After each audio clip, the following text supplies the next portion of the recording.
નમસ્તે. આજે હું શીખવવાની છું કે શોલ્ડર આપણે કેટલું ડાઉન કરવું જોઈએ, કેવી બોડી છે કેટલું ડાઉન કરવું જોઈએ એ બોડી અકોર્ડિંગ હોય છે. તો કેવી રીતના આપણે શોલ્ડર ડાઉન કરશું, તો કે આપણે પહેલા ચેક ભી કરશું કે આવી રીતના આપણે સ્કેલ રાખશું અને જોશું કે બે વચ્ચે કેટલો ડિસ્ટન્સ આવ્યો છે. એવી રીતના ભાઈ આપણે શોલ્ડર ડાઉન કરી શકીએ. જો એમાં છે પરફેક્ટ મેજરમેન્ટ ના મળે તો આપણે એપેક્સ નો પોઈન્ટ છે અહીંયા માર્ક કરી અને આપણી જ્યાં ગળાનો પાર્ટ આવે છે ત્યાંથી આવી રીતના મેજર રાખી અને આપણું એપેક્સ નો પોઈન્ટ માપશું. કેટલો આવ્યો? 10. બરાબર. ત્યાર પછી આપણું શોલ્ડર લાઈન જ્યાં પૂરી થાય છે ત્યાંથી આપણે ચેક કરવાનો છે. તો ત્યાંથી કેટલો આવ્યો? તો કે 8.75. તો કેટલો ડિસ્ટન્સ આવ્યો આપણે બે વચ્ચે?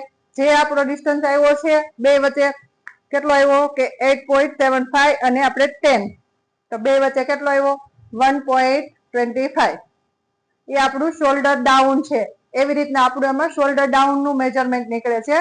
તો જે જેની બોડી છે એના અકોર્ડિંગ આવી રીતના ચેક કરશો તો બધાની બોડી છે યા ડમી જે કઈ છે એમાં પરફેક્ટ એકી લાઈનમાં તમારું શોલ્ડર કેટલું ડાઉન કરવું એ તમને કેલ્સી મળી જશે. તો આ વિડીયો તમને કેવો લાગ્યો?